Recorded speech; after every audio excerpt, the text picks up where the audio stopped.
Curtis Dawson, a 91-year-old Navy veteran, is deceived by a scam call, losing his savings and dignity. Living quietly in Savannah, his trust in the system he served shatters. But when janitor Maya Thomas captures his pain in a photo, it goes viral, igniting a national outcry.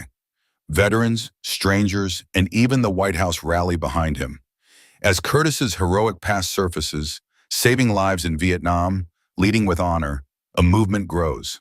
The scam unravels, exposing corruption. Will justice prevail? Can one man's quiet resilience change a nation? The truth is just beginning to unfold. Curtis Dawson's story reminds us to honor forgotten heroes. Share this, comment with names of veterans you know, and let's keep their legacies alive. Subscribe, like, and join our channel to celebrate real people whose quiet strength shapes history. Together, we can ensure they're seen and never forgotten. It all started with a single phone call, the kind that sounded routine, almost comforting in its polished professionalism. A steady voice, clipped and formal, introduced itself as being from Veteran Security Affairs. "Mr. Dawson," it said, "we've identified a problem with your benefits. Nothing major, just a quick verification of a code."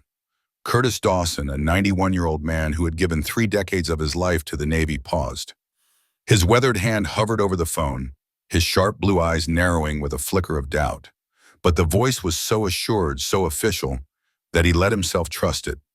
Just for a moment, that fleeting second of faith was all it took. Within minutes, his bank account was drained. Every cent he'd carefully saved, every dollar he'd stretched to cover his modest life, was gone. But the thieves didn't just take his money. They robbed him of something far heavier. His dignity, his trust, the quiet pride he'd carried through a lifetime of service. What they couldn't have known was who Curtis Dawson truly was, a man whose strength ran deeper than his years, whose resolve had been forged in fire and storm. When the truth of his story broke, it wouldn't just expose a fraud, it would rattle an entire system, spark a movement, and demand the nation's attention.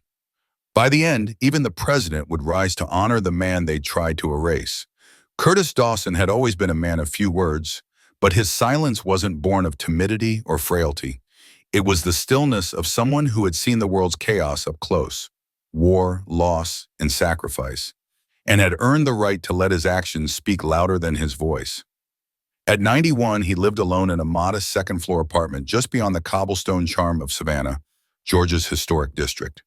The building was old, its bones creaking with every gust of wind that swept off the river. The pipes grumbled each morning like they were reluctant to start the day, and the wallpaper had faded to a soft, tired shade that seemed to waver between ivory and defeat. The carpet, worn thin by decades of footsteps, held the ghosts of every tenant who had come before. But Curtis didn't mind.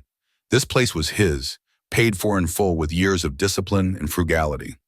It was a small kingdom, and he was its quiet king. Each morning, Curtis rose at precisely 6:30 a.m., his body slower now, but still moving with the deliberate precision that had once guided him through minefields and across the pitching decks of Navy ships. He brewed his coffee the old way, 2 scoops of Maxwell House simmering on the stovetop, never in a microwave. "It tastes more honest," he'd say, his voice low but firm, as if the act of boiling water was a small rebellion against a world that rushed everything. Breakfast was simple, a single slice of toast smeared with peanut butter, and, if the grocery store had a sale, a banana sliced neatly on the side. He kept his weekly grocery budget under $40, and even that felt extravagant to him. He'd wince at the register, calculating in his head how he could have stretched a dollar further. His wardrobe was just as sparse, 3 button-up shirts, rotated faithfully, always tucked in with military crispness. On Sunday evenings, he polished his shoes, the same pair he'd worn for years, even if he had no plans to leave the apartment. That habit, like so many others, came from the Navy. Discipline, order, appearance. They weren't just rules. They were the scaffolding of his life. Curtis had served 30 years, through the bitter cold of Korea, the sweltering jungles of Vietnam, and every storm the sea could muster. He didn't enlist to chase glory or medals. He did it because he believed someone had to hold the line, to stand firm when the world threatened to unravel. And Curtis stood longer than most. In his living room, a single shadow box hung on the wall, its contents modest but heavy with meaning. A folded flag, faded from time, 3 campaign ribbons, and a black and white photo of a young Curtis in dress blues, standing shoulder to shoulder with 2 shipmates who'd long since passed. He never spoke of the medals tucked away in a drawer or the promotions he'd quietly declined. Doing what's right is its own reward, he'd say, his voice carrying the weight of a man who lived by that creed. Neighbors knew little about him. To some, he was just another old man living off a pension in a world that had moved on. Others whispered rumors that he'd once pulled men from a burning destroyer, that he'd faced down death and walked away. Curtis never confirmed or denied the stories. He didn't need to. Pride to him was something you carried in your chest, like a folded flag, not something you waved for applause. Despite his age, Curtis was meticulous. He paid his bills the day they arrived, kept every receipt in a shoebox, and maintained a ledger in crisp handwriting, always in blue ink. He distrusted online banking with its cold screens and invisible transactions. He didn't have much faith in politicians either, their promises as fleeting as summer storms. But the system, the one he'd fought for, saluted, and sacrificed pieces of himself to build, that he trusted. Or at least he had, until that gray November morning when the world he'd defended turned its back on him. The call came on a Tuesday, under a sky so heavy with clouds it seemed to press down on Savannah's old oaks. Curtis's joints ached, a warning of rain that hadn't yet fallen. He'd just finished reviewing his monthly budget for the 4th time, his yellow legal pad open on the kitchen table, each line ruled with care, each expense noted in his steady hand. The small flip phone beside his coffee cup buzzed once, its screen flashing unknown. Curtis glanced at it, his brow furrowing. He didn't get many calls these days. Most of his shipmates were gone, and the few family members he had left lived far away, their lives too busy for regular check-ins. He flipped the phone open, his thumb steady despite the tremor that sometimes betrayed his age. "Hello," he said, his voice gruff but clear, carrying the faintest trace of a Georgia drawl softened by years at sea. As the voice on the other end began its smooth, practiced spiel, Curtis listened, his free hand resting on the table, fingers tapping lightly. Inside, a storm of thoughts churned. He'd always been cautious, his instincts honed by years of navigating danger.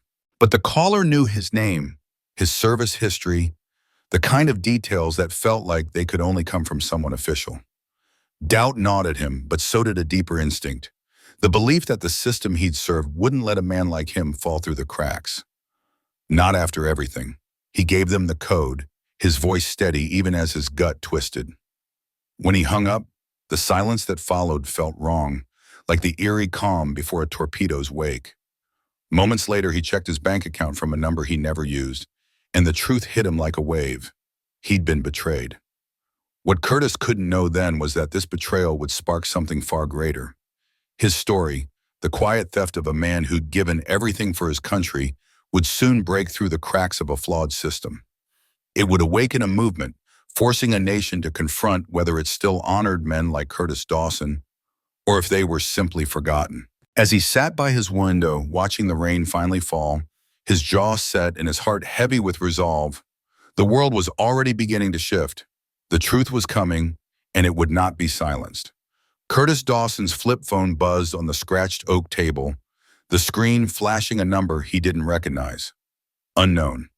His thumb hovered over the decline button, as it always did when strangers called.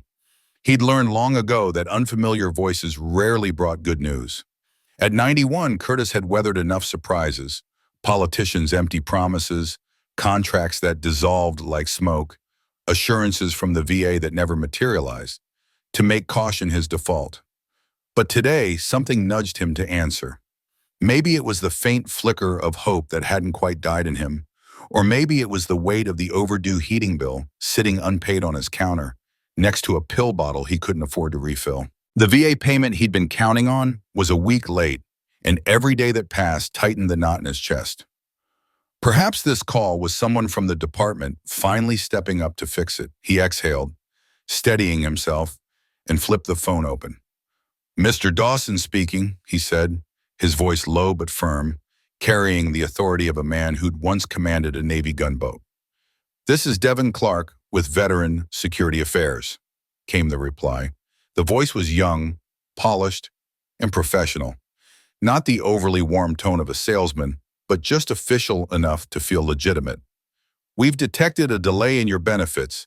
There appears to be an issue with the transfer, but I can help you resolve it right away." Curtis's eyes narrowed instinctively, as if squinting at the phone might let him glimpse the man behind the words. His mind churned, sifting through decades of experience for any hint of deception. An issue with the transfer? That didn't sit right, but the words aligned with the gnawing worry that had kept him awake the past few nights, staring at the ceiling as the radiator hissed weakly in his small apartment. "Yes, sir," Devin continued, his tone steady and reassuring. "It's not a major problem, but if we don't verify some details today, the payment could be delayed up to 90 days. We're working to expedite this for you." Curtis's frown deepened, etching lines into his weathered face. 90 days? That wasn't just inconvenient. It was impossible. Without that money, the heat would stay off, his prescriptions would go unfilled, and the delicate balance he'd maintained for years would collapse. He leaned back in his wooden chair, the same one he sat in every morning to drink his black coffee, and felt a familiar tug of caution at the edge of his thoughts. He trusted too many voices in his life, officers who swore the mission was sound, bureaucrats who promised his benefits were secure, even his own heart when it told him he could save every man under his command. Too many of those trusts had turned to ash. "What kind of verification?" Curtis asked, his voice measured but sharp, probing for any crack in the facade. Devin didn't hesitate. "We've sent a one-time passcode to your phone. Once you read it back, I can log it and release the funds today." As if on cue, the phone vibrated in Curtis's hand, a new message lighting up the screen with a 6-digit code, 9261008. He stared at the numbers, his pulse quickening. Something felt off, like the faint hum of a ship's engine before it stalled. But Devin's voice didn't push or prod. It guided, calm and patient, like a medic talking a wounded man through pain. "Just read the number back when you're ready, Mr. Dawson. This helps us protect veterans like you." Curtis's thumb traced the edge of the phone, his mind wrestling with itself. The code was right there, undeniable proof that this was real. Or so it seemed. His gut screamed to hang up, to check with the VA himself, but the thought of 90 days without funds silenced that instinct. He needed that money now, not in 3 months when the cold would have seeped into his bones and his heart meds would be long gone. 9261008, he said slowly, each digit feeling heavier than the last. "Perfect," Devin said, his voice brightening just enough to sound satisfied. "You're all set, sir. Thank you again for your service." The line went dead with a soft click, leaving Curtis in a silence that pressed against his eardrums. He sat motionless, the phone still clutched in his hand, its plastic warm against his palm. A twist of unease coiled in his chest. Not pain, not yet, but the old, familiar dread that always came before something broke. He'd felt it on the water, waiting for the first shell to scream overhead. He'd felt it in hospitals, watching men he had sworn to protect slip away. Now it was here in his quiet apartment, with the late afternoon light slanting through the blinds. He stood, his knees creaking as he moved to his desk, where his ancient laptop hummed reluctantly to life. The wait for the banking app to load felt eternal, each second stretching his nerves thinner. His fingers hovered over the keyboard, hesitant, as if typing might confirm the fear gnawing at him. When the screen finally flickered on, the world shrank to a single number. 0. Every cent of his carefully rationed balance, money he'd stretched to cover rent, utilities, and the bare minimum to keep himself alive, was gone. Curtis stared at the screen, his breath shallow. At first, there was nothing, no anger, no panic, just a hollow numbness that swallowed every thought. Then came the heat behind his eyes, a prickling that threatened tears he hadn't shed in decades. A cold shiver traced his spine, not from fear, but from something far worse.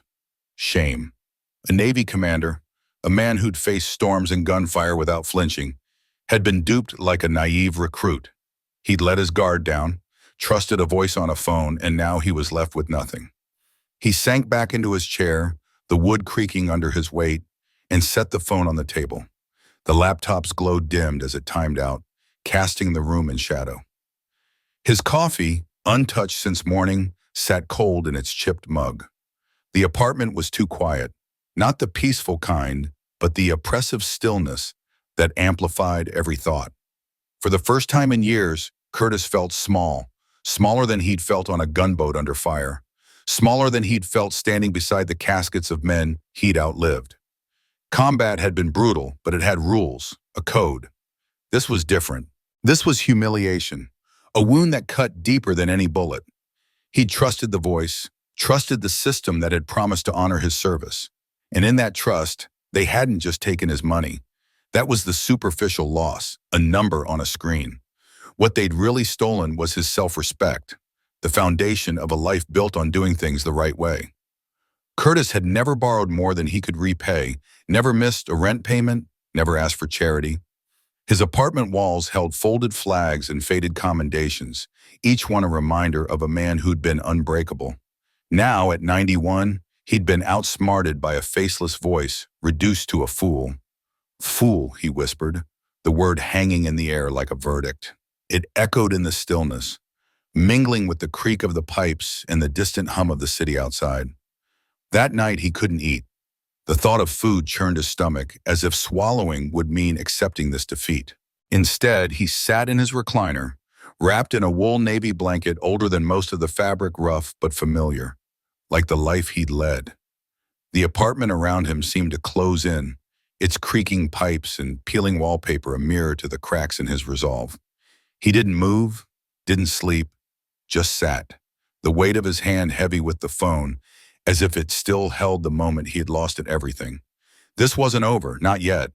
But for now, the fight in him was buried beneath the shame of being betrayed, not by the world, but by his own trust.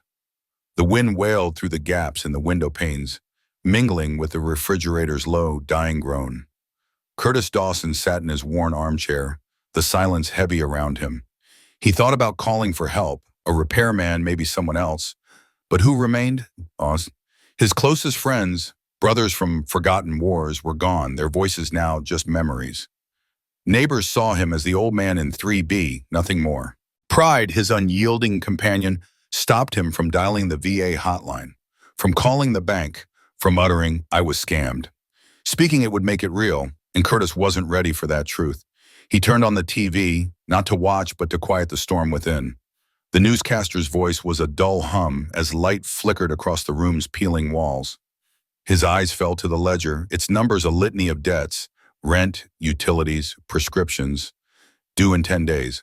Only 14 remained in an envelope, enough for meager groceries, not for heat, not even close. Curtis hadn't cried since 1972, when he carried his friend's body through Vietnam's chaos. But now exhaustion, not grief, but a weary, bone-deep weight, pressed at his eyes, not the kind you sleep off, the kind that seeps into your marrow. He stood, joints aching, and walked to the bathroom. In the mirror, he saw the same face, same eyes that had faced fire. Yet behind them, something had cracked, not broken, but shaken. Curtis folded the VA letter, tucked it into his coat, and decided he would not vanish unseen. Maya Thomas never thought she'd hold history with a mop in her grip. Invisible to most, she cleaned overlooked corners, her life a quiet rhythm of duty. The bank lobby was her routine on Tuesdays, Thursdays, after dropping her daughter at school and visiting her father at the VA. She'd noticed Curtis Dawson before. He saw her, called her ma'am with respect. That morning she saw him enter, his faded coat neat, his cap tilted, his gloves worn. He carried an unseen weight, a burden she recognized. She stopped her mopping when the guard chuckled, when the teller dismissed him with a, her heart ached as Curtis saluted the flag at the door, a private gesture. She saw her father in him, patience, pain, pride in one look. The next morning, sweeping salt from her steps, she saw him again. Curtis looked hollow, his coat too tight, eyes distant. "Mr. Dawson, you okay?" she asked.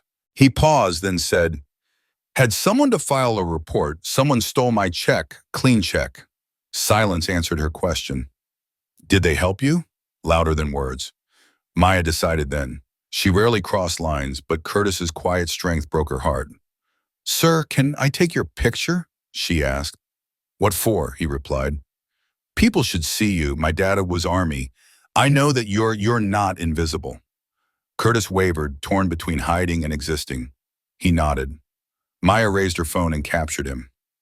Curtis Dawson's hands quivered faintly as he clutched the VA letter, his fingers gnarled from years of service and time's unyielding march. He stood still, gaze fixed forward, as if staring through the lens into a past that refused to fade. The cold bit at his cheeks, his heavy coat zipped tight against the chill, but he didn't flinch. The camera clicked, freezing not just a man, but a fleeting moment. A testament to a life that had once roared with purpose, but now lingered in the quiet margins of a world that had moved on. In that image, Curtis was more than an elderly veteran. He was a monument to resilience, holding proof of his worth in a society that had long since stopped looking. That evening, Maya, the young woman who had taken the photo, sat cross-legged on her couch, her phone glowing in the dim light of her apartment. Her heart raced with a mix of hope and hesitation as she typed a caption. "Meet Curtis Dawson, 91 Navy veteran, scammed, dismissed by police. He deserves better. We all do. Please share." She hit post, expecting a handful of likes from friends, maybe a comment or two. Exhausted, she crawled into bed, her mind drifting to Curtis's quiet dignity, unaware that her small act of kindness was about to ignite a firestorm.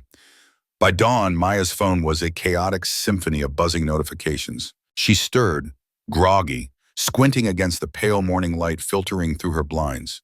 Her screen was a deluge, hundreds, then thousands of comments, retweets, and messages from strangers. Her post had erupted overnight, spreading like wildfire across a drought-stricken plain. The photo of Curtis, standing resolute under a heavy sky, his VA letter a fragile anchor to his pride, had struck a raw, unspoken nerve. It wasn't just a picture, it was a mirror, reflecting a nation's guilt and gratitude. Veterans flooded the comments with their own stories, each one a thread in the tapestry of Curtis's legacy. One wrote, "That's Commander Dawson. I served under him on the USS Midway in '68. He dragged me from a burning deck, saved my life. Never spoke of it after." Another shared, "He pulled my brother from a crashed chopper in Da Nang. Never took credit, just kept moving." The words piled up: legend, hero, a man of silent honor. Teachers, nurses, and grandchildren of soldiers joined the chorus, their voices weaving a collective cry. America had forgotten Curtis Dawson, but not anymore. By midday, the story had caught the eye of a journalist from an Atlanta paper, who saw in Curtis's weathered face a story that demanded to be told. By 2:00 p.m., news vans from 3 local stations had descended on the apartment complex, their cameras capturing the unassuming building where Curtis lived. Inside, Curtis sat in his worn armchair, oblivious to the growing storm. His ancient flip phone buzzed relentlessly on the table beside him, its screen too small to convey the magnitude of what was unfolding. Maya knocked softly, her breath catching in her throat. "Mr. Dawson," she said, her voice trembling with awe, "you need to see this." She handed him her tablet, its screen glowing with his image, plastered across CNN, Fox News, and military forums he'd never known existed. Curtis stared, his lips parting slightly, his eyes tracing the familiar lines of his own face. "I don't understand," he whispered, his voice brittle with the disbelief. "Why now, hon?" Maya knelt beside him, her eyes shining. "Because your men never forgot you. Neither did the country. They just needed a reminder."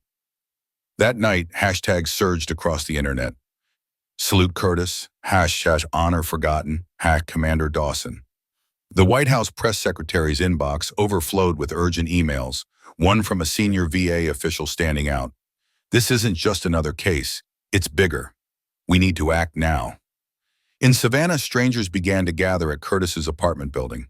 Former Navy medics, ROTC cadets from Georgia Southern, and a young Marine in crisp-dressed blues stood vigil outside his door, holding a folded flag.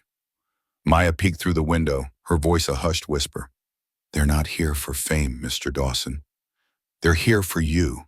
For the first time in decades, Curtis felt the weight of invisibility lift. His chest swelled, not with pride, but with a quiet, unfamiliar warmth. The sensation of being seen, truly seen, after years of fading into the background. By 8:15 a.m., the photo had reached the West Wing, landing in the inbox of Denise Fowler, Deputy Director of Veterans Affairs. Her career had been a relentless parade of veteran cases, neglect, fraud, systemic failures, but this one was different. The subject line was stark: "You need to see this." Attached was Curtis's image, his posture unyielding beneath a gray sky, the VA letter in his hands a final emblem of duty. Below it, a cascade of links and social media posts told a story of a nation awakening to its debt. Denise leaned back in her chair, her throat tightening. This wasn't just a case file, it was a call to action, a chance to right a long-forgotten wrong. The morning sun barely pierced the heavy blinds of Curtis Dawson's modest apartment in Savannah, casting thin stripes of light across a room that had seen better days. The air carried the faint scent of brewed coffee, long gone cold in a chipped mug that sat on the worn kitchen table. Curtis, a man whose years of service had etched deep lines into his face, leaned back in his chair, his calloused hands resting on the arms of the seat. His eyes, sharp despite the weight of decades, traced the familiar cracks in the ceiling. He'd spent countless mornings like this, lost in memories of a life spent leading men through storms and gunfire, commanding the 3rd Naval Rescue Fleet with a steady hand and an unyielding heart. The first black commander of that fleet, he'd never left a soul behind, never sought the glory that others chased. But the world, it seemed, had left him behind, until now. Across the country, in the humming nerve center of Washington, D.C., in the Oval Office was a hive of quiet urgency. The president, a former Army captain, whose own scars whispered of battles fought long ago, sat at his desk, the usual morning brief pushed aside like an afterthought. In its place lay a single photograph, grainy but unmistakable, pulled from a viral thread that had exploded across the internet. The image showed Curtis in his prime, standing tall on the deck of a ship, his cap tilted just so, his gaze fixed on some distant horizon. Beneath it, a comment had caught the president's eye. "First black commander of the 3rd Naval Rescue Fleet, never left a man behind, never took the credit. This country owes him more than a headline." The words hit like a punch to the gut. The president's jaw tightened as he read them aloud, his voice low but steady, filling the silent room with a weight that made the air feel heavier. He wasn't just a veteran wronged by a system that had failed him. He was a symbol of a nation that had been caught napping, lulled into complacency while heroes like Curtis faded into the shadows. The silence in the room was deafening, broken only by the faint creak of the president's chair as he leaned forward, his decision already made. "Find him, he said, his voice firm, unyielding, like a general issuing a battlefield command. "Speak to him. I want every agency involved, VA, DOE, local law enforcement. If one man slipped through the cracks, how many others have we missed?" His words weren't a request, they were a mandate, a call to action that sent ripples through the machinery of government. Within the hour, a full investigation was underway. FBI cybercrime experts were summoned to trace the scam that had preyed on Curtis's trust, exploiting a man who had given everything to his country. A VA oversight panel was convened, its members poring over records with a renewed sense of purpose. And in a move that underscored the gravity of the moment, a senior advisor named Denise Fowler was dispatched to Savannah with a singular mission: deliver a message to Curtis Dawson face to face and make it clear that he was not forgotten. Back in Savannah, the knock on Curtis's door came just after lunch, sharp and deliberate, cutting through the quiet hum of his apartment. He rose slowly, his knees protesting the years, and opened the door to find a woman standing there, her charcoal suit crisp but her eyes warm, brimming with a quiet determination. "Mr. Dawson," she said, her voice steady but kind, "my name is Denise Fowler. I'm with the Department of Veterans Affairs, and I'm here at the request of the President." Curtis blinked, the weight of her words settling over him like a sudden tide. "The President?" He stepped aside, gesturing for her to come in, his mind racing with questions he didn't yet know how to ask. They sat at his kitchen table, the chipped coffee mug between them like a silent witness to the moment. Denise didn't speak as a bureaucrat delivering a scripted apology. She spoke as someone who understood the cost of service, the sacrifices that lingered long after the medals were packed away. She told him about the investigation, the expedited benefits, the direct hotline he could call anytime. But more than that, she brought accountability, a promise that the system that had failed him would be held to answer. "You didn't ask for a spotlight, Mr. Dawson," she said softly, her eyes meeting his. "But now the whole country is watching." Curtis didn't respond at first. He turned his gaze to the sunlight filtering through the blinds, its golden rays catching specks of dust in the air. His heart, weathered by years of being overlooked, stirred with a mix of disbelief and quiet relief. "I never wanted the attention," he said finally, his voice low, almost a whisper. "I just wanted someone to listen." For the first time in decades, someone had. The weight of that moment settled over him, not as a burden, but as a quiet validation of the man he'd always been. The next morning, the street outside Curtis's apartment was unrecognizable. It wasn't the usual quiet stretch of pavement, lined with cracked sidewalks and faded mailboxes. It looked like a parade had taken a wrong turn, but there was no fanfare, no celebration, just a solemn gathering of respect. Veterans, young and old, stood in quiet formation along the sidewalk, their faces etched with a shared understanding of sacrifice. ROTC cadets from the local university had arrived before dawn, their pressed uniforms crisp in the morning light, forming a silent honor guard. A small group of elderly sailors, their faded USS Midway caps perched proudly on their heads, stood with eyes fixed on Curtis's door, as if awaiting a final inspection from the commander they'd never forgotten. Across the street, news vans cluttered the curb, their antennas stretching toward the sky like flags staking a claim. Cameras rolled, anchors whispered into microphones, and every station grappled with the same question: how did a man like this go ignored for so long? Inside, Curtis sat near the window in his worn chair, the same one that had held him through countless quiet mornings.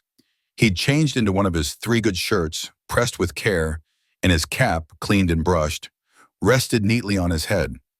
Maya, his granddaughter, stood by the door, clutching the original VA letter in one hand, her phone in the other, her fingers trembling with a mix of pride and nervousness. She'd been the one to share his story, to post that photograph, and spark the fire that had brought the nation to his doorstep. Her heart swelled with love for her grandfather, but also with a quiet anger at the system that had let him slip through the cracks. Then came the moment no one could have anticipated. A black SUV rolled up slowly, its presence cutting through the hum of the crowd. It wasn't a news van or a reporter's car. A small flag mounted near the hood bore 4 stars, a quiet declaration of authority. The door opened, and out stepped a man in full military dress, his broad shoulders squared, his chest adorned with ribbons that told a story of a long and brutal career. His face was solemn, his steps deliberate, each one weighted with purpose. The crowd parted silently as he approached Curtis's door, and in that moment, the air seemed to hold its breath. The general stood at the edge of the weathered porch, his boots planted firmly on the creaking wood, his heart pounding with a mix of reverence and unspoken grief. Decades had passed since he last stood under the command of Curtis Dawson, yet the memory of that time burned as vividly as ever. His uniform, crisp and adorned with the weight of his rank, felt insufficient to convey the depth of his respect. He raised his hand in a sharp salute, the gesture carrying the weight of years of battles fought, lives saved, and a loyalty that time could not erode. His throat tightened, not from nerves but from the flood of memories, the faces of men he'd served alongside, the orders barked under fire, and the quiet moments when Curtis's steady presence had been the anchor holding them all together. He waited, eyes fixed on the door, willing his composure to hold. When Curtis opened the door, the air seemed to still. Their eyes met, and in that fleeting moment, a lifetime of shared history passed between them. The general's voice, though steady, carried a tremor of emotion as he requested, "Permission to speak freely, sir." Curtis, his face etched with lines that told of sacrifice and resilience, gave a slight nod, his own eyes betraying a flicker of something. Perhaps pride, perhaps pain, but certainly recognition. "They called you a fool, sir," the general began, his words deliberate, each one heavy with the weight of truth. "They didn't understand. They didn't see what we saw. Every man who ever followed you into the fire, every soul you dragged back from the edge, they know. We know, we remember." Curtis's jaw tightened, not out of arrogance, but as a dam against the tide of emotions threatening to spill over. His silence spoke louder than any response could. He stood tall, though his shoulders carried the invisible burden of years spent dismissed, doubted, and disrespected.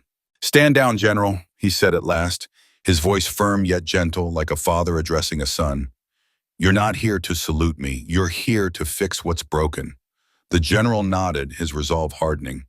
"Yes, sir, and we're working on it," he replied, his words a vow, a promise to restore the honor that had been so carelessly stripped away. That same afternoon, the precinct that had once scoffed at Curtis became the epicenter of a quiet storm.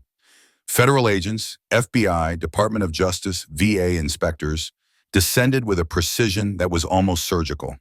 They moved without fanfare, their presence a stark contrast to the chaos they were unraveling. The investigation was swift, the evidence undeniable. Surveillance footage, pulled from the precinct's own cameras, laid bare the truth. The scam call that had targeted Curtis, a cruel attempt to exploit a man who had given everything for his country, had originated from a burner phone tied to a sprawling corruption probe. That phone, like a thread in a tapestry of deceit, led straight to Officer Jason Myers, the same officer who had stood at the precinct's reception desk, his smirk dripping with disdain as he mocked Curtis. The timing was damning. Myers had slipped away from his post the exact moment Curtis had walked in, as if he knew the weight of his own guilt. Myers's financial records painted a picture of a man drowning in his own greed. Suspicious wire transfers, offshore accounts, gambling debts piling up like kindling, and cryptocurrency wallets registered under false identities. All of it exposed him as a man who had sold his integrity for fleeting gain. By 8:00 p.m., the precinct's fluorescent lights cast harsh shadows as Myers was led out in handcuffs. His head bowed, his bravado shattered. The other officers watched in stunned silence, some with anger, others with shame, as the man who had tarnished their badge was taken away. Curtis didn't need to be there to witness it. He didn't need the spectacle of justice to feel vindicated. The mayor's public apology, the city council's carefully worded statements, the Washington Post's front-page headline proclaiming him the man who made a nation remember. None of it mattered as much as the moment that general, once a young private under his command, had stood before him in salute. That single gesture, born of loyalty and shared sacrifice, was worth more than any headline or apology could ever be. Curtis had never sought revenge. All he had ever asked for was dignity, and now, in the wake of truth, the country was beginning to give it back. The ceremony was deliberately understated, a reflection of Curtis's own refusal to be a spectacle. He had been adamant. "No parades," he'd said, his voice flat but resolute. "No cameras in my face. If they want to honor me, they can do it quietly, with their hats off, standing still." And so on a crisp Sunday morning in Savannah's Forsyth Park, beneath the sprawling branches of ancient oaks, a small gathering took shape. There were no banners, no booming loudspeakers, just a simple circle of folding chairs on the dew-kissed grass and a modest podium, no grander than one you'd find in a small-town church. But the people who stood behind that podium carried weight. High-ranking officials from the Department of Veterans Affairs, representatives from every branch of the military, the mayor, a state senator, and most notably a woman in civilian clothes, her hands cradling a sealed leather box lined with velvet.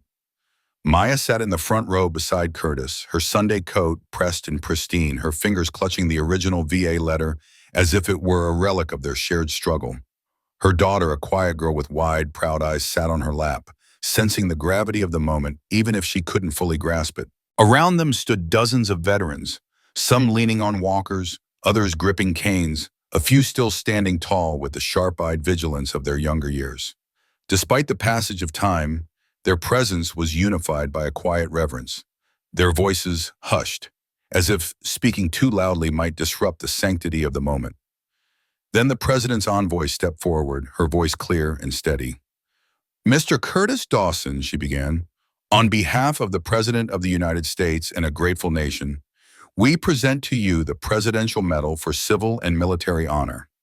A soft gasp rippled through the crowd, a collective intake of breath at the weight of the honor. This was no ordinary medal. It was a rare distinction, a hybrid commendation reserved for those whose civilian integrity and military valor had converged to awaken the conscience of a nation. The leather box opened with a gentle click, revealing a metal eagle, its wings gleaming in the Georgia sunlight, engraved with Curtis's name. Curtis rose slowly, his knees protesting with the ache of age, but he waved off any offer of assistance. His hands, weathered by decades of service and struggle, accepted the medal with a quiet dignity.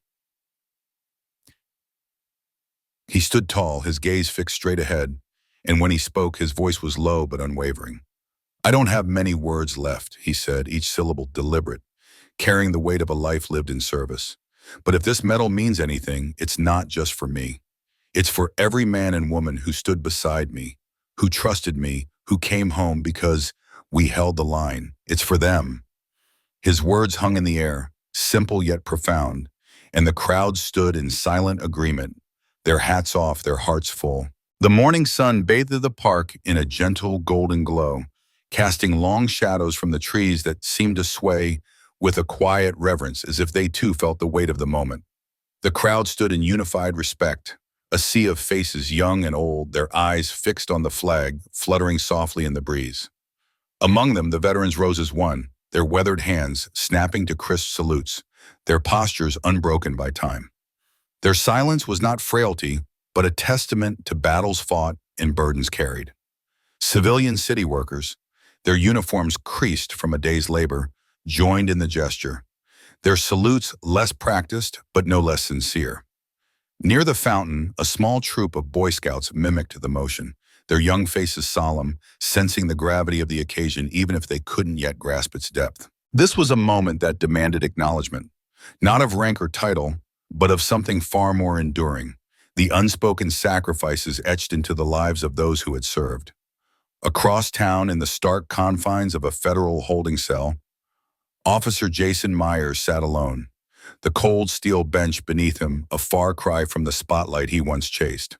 The clamor of camera crews and the fleeting applause of crowds were gone, replaced by the hollow echo of his own choices reverberating off the cell walls. Once a figure of authority, he now faced the consequences of his actions, his badge tarnished by betrayal. In his mind, memories flickered, moments when he had justified his decisions, convinced himself that bending the rules was just a means to an end. Now, stripped of pretense, he felt the weight of his missteps, the faces of those he'd wronged haunting his thoughts. There was no one to blame but himself, and in the silence, that truth was deafening. Back in the park, the air was alive with a different kind of clarity. The flags, vibrant against the clear sky, seemed to carry the stories of countless lives woven into their stripes. Curtis Dawson sat among the crowd, his weathered hands folded in his lap, his eyes tracing the familiar lines of the stars and bars. At 78, his frame was frailer than it once was, but his spirit burned with a quiet fire. Decades ago, he'd worn the uniform, stood shoulder to shoulder with brothers in arms, and carried the weight of a nation's hopes through jungles and battlefields. Now he was just another face in the crowd to most, an old man, easily overlooked. But today was different. Today he'd stood up, not just physically, but in a way that stirred the hearts around him. He'd spoken out, not with grand speeches, but with the simple, unshakable truth of his existence. He'd refused to let a scam, a cruel betrayal that preyed on his trust, define him. In doing so, he'd reminded everyone present what it meant to stand tall, even when the world tried to make you small. Beside him, Mia, his granddaughter, squeezed his hand, her touch grounding him in the moment. Her eyes, bright with pride and a hint of tears, met his. "You did more than survive, Grandpa," she whispered, her voice trembling with emotion. "You showed them what it means to matter." Her words sank into him, stirring a warmth he hadn't felt in years. Curtis didn't respond, not because he couldn't, but because words felt too small for the swell of feelings in his chest. Pride, pain, gratitude, and a flicker of hope tangled together. He nodded once, a gesture heavy with meaning, and turned his gaze back to the flag. When he raised his hand to salute this time, it wasn't just muscle memory, it was a declaration. For the first time in a long time, he didn't feel invisible. The weight of being seen, truly seen, settled over him like a long-lost friend. Curtis's story wasn't just about a single act of fraud that had targeted him, stripping away savings he'd scraped together over years of quiet living. It was about something larger, something that pulsed beneath the surface of every city and town in America. Thousands of veterans like Curtis lived in the shadows of the nation they'd once defended with their lives. Their uniforms hung in closets, untouched for decades, the fabric stiff with age but heavy with memories. Medals once polished with pride now gathered dust beside folded flags and photographs faded to sepia.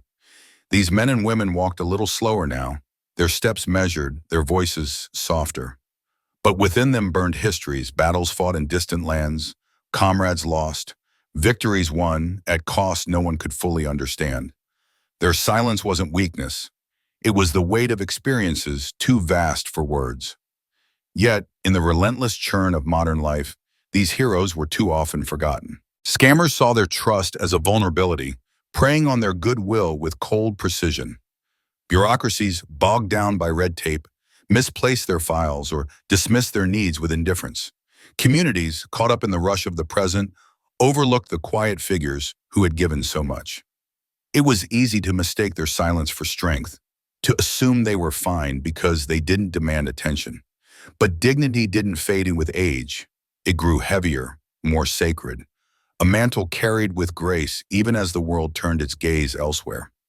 What happened to Curtis wasn't an isolated tragedy. It was a story playing out in countless homes across the country. Elder abuse, financial fraud, systemic failures that reduced lives to numbers on a page. These weren't just statistics. They were human beings with stories that deserved to be heard. Not every victim got a moment in the spotlight, a viral video to amplify their voice. Not every veteran had a crowd to salute them or a second chance to reclaim their place. Many sat alone at kitchen tables, counting coins, wondering if anyone still saw them, if their sacrifices still mattered. Their loneliness was a quiet ache, a question unanswered. Do I still belong to this world I fought for? This wasn't a call for another scandal to spark outrage. It was a plea for responsibility, for empathy, for a collective awakening. Before judging someone as just old or out of touch, pause to consider what they have carried, their sacrifices, their endurance, the quiet ways they've protected a nation without asking for applause. Curtis's story and the stories of countless others like him demanded more than fleeting attention. They demanded action, listening, sharing, honoring. If his story stirred something in you, let it linger. Share it with someone else. Think of a grandparent, a neighbor, a veteran whose quiet presence taught you more than words ever could. Say their name. Remember what they stood for. Let their lives be a reminder that heroism doesn't fade, even when the world stops looking.